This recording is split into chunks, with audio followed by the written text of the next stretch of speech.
Hello and welcome to my channel. My name is Jared and this is Keen Reads, and happy Independent Bookstore Day. I hope you have a chance to go out today and support your local independent bookstores.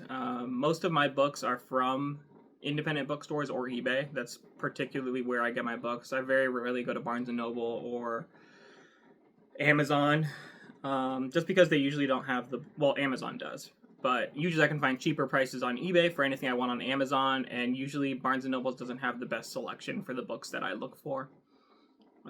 So in Buffalo, at least, or Western New York, they've done something to celebrate Independent Bookstore Day by having a 2-week period beforehand where you go to 26 bookstores and you get entered in a drawing to win some prizes. I made a video on this last weekend, or 2 weekends ago, sometime. And this was extremely difficult. I ended up doing it, but it involved a lot of driving. I would go to 2 to 3 bookstores after work every single day. I spent 8 hours last Saturday just driving to bookstores, and honestly, I'm probably not going to do it again because it was just a lot of work. But I did find some cool bookstores, get a lot of cool books. I didn't buy books at every single bookstore. Probably about 2/3 I got some books.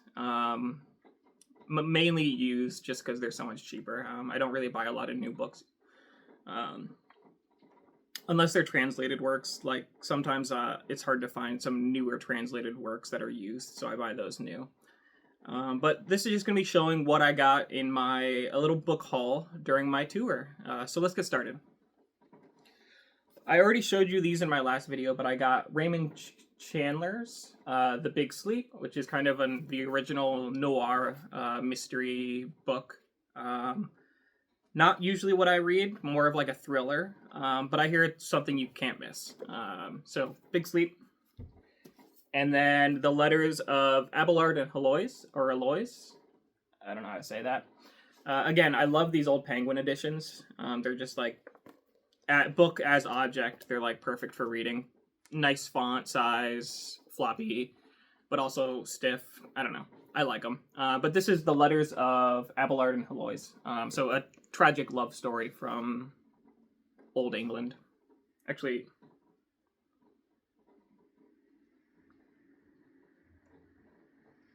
yeah, I don't know.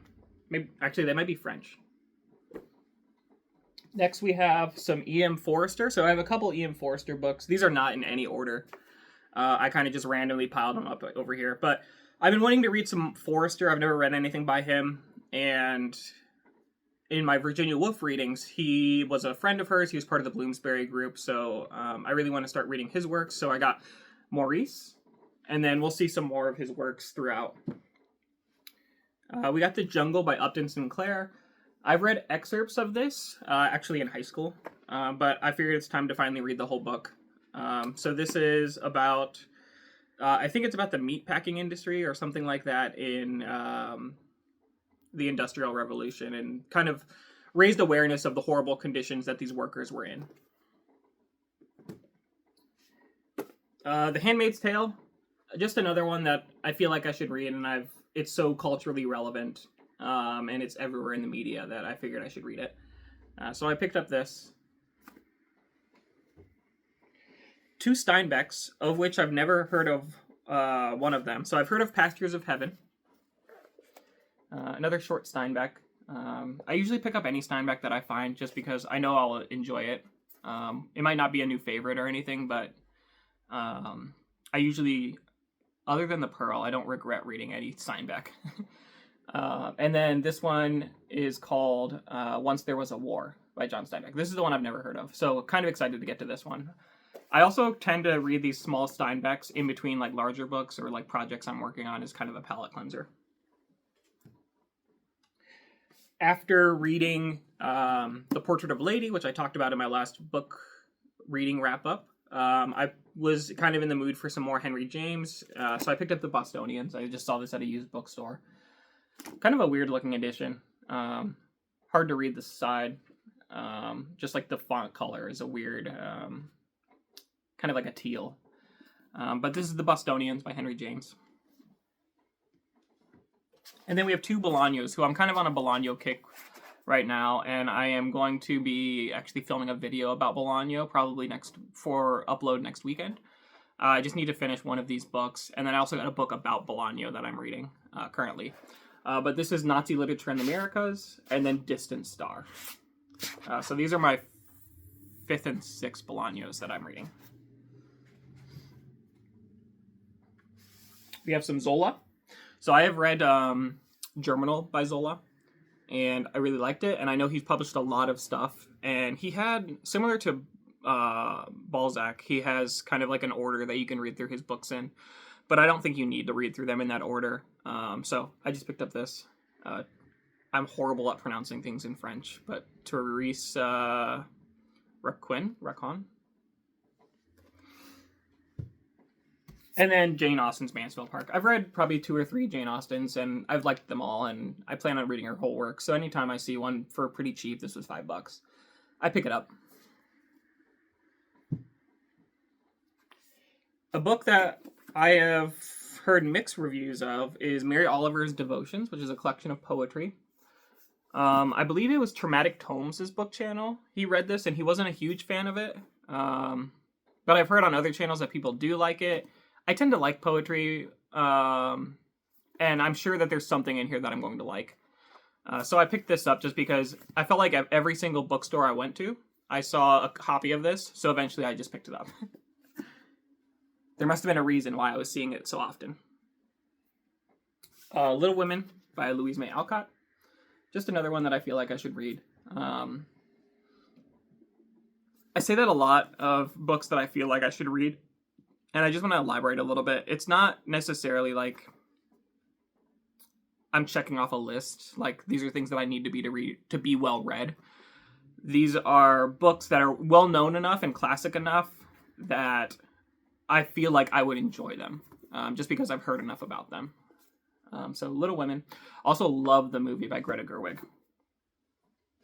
I haven't seen the old one with Winona Ryder from the 90s. So if anyone has seen that and would recommend it, let me know. The Haunting of Hill House by Shirley Jackson. I hate when they have these Netflix things on here. And it's not a sticker. I can't take it off. But I read We Have Always Lived in the Castle, and this is kind of her other big work besides The Lottery, which I've also read The Lottery. Pick this up, and I'll probably watch the Netflix adaptation at some point. And then something I've been meaning to pick up for a while is The Complete Tales and Poems of Edgar Allan Poe. So Poe has been on my list for a long time.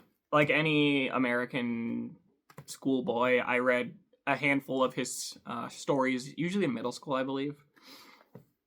But I've never read any of his poems, and I would like to go back and reread some of his tales and things like that. So I've been on the lookout for a nice complete edition, and I got this for like $3. So I figured I can't pass this up.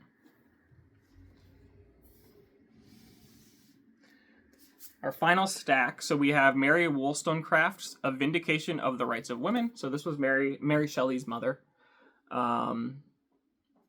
Again, something that I've kind of had my eye on to look out for, and I've never found it until I found it at one of these used bookstores. So that was pretty cool. The Toilers of the Sea by Victor Hugo. I have Les Mis, and I have The Hunchback of Notre Dame. I can't remember if it's actually called that or if that's what the movie was called, so now I'm thinking that it's called that. Anyways, I haven't read either one of them, but I've heard enough praise for Victor Hugo, and I just really liked this edition. Looks really sleek, and it feels nice. So I picked this up. Italo Calvino's The Uses of Literature. So that, to my understanding, this is kind of a literary criticism. And I really liked If on a Winter's Night, a Traveler. Invisible Cities was good too, but I liked If on a Winter's Night, a Traveler a little more. So I saw this, and I always love reading essays written by authors that I like. So pick this up. We'll see what it's like. I'll probably read this year, but not relatively soon.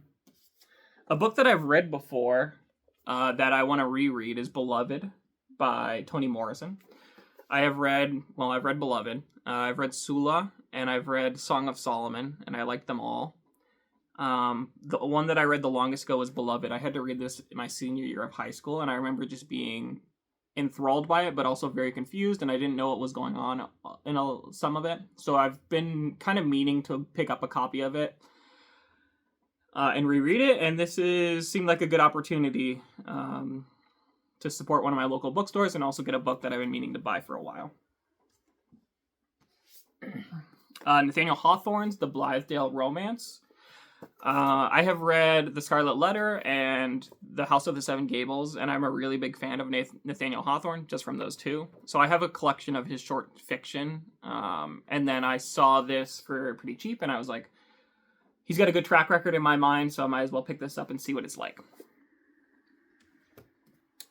Next, we have a two-part book that I've been on the lookout for a while now, and this is The Man Without Qualities by Robert Musil. I don't know if that's how you pronounce his last name, but I don't know a lot about this, but I've just had it recommended to me so many times that I've been on the lookout for it, and I've actually kind of almost pulled the trigger on eBay of buying like a hardcover set or even this paperback set, but it was a little bit not out of my price range, but more than I wanted to spend on a book at this moment. And then I found this set for like $10.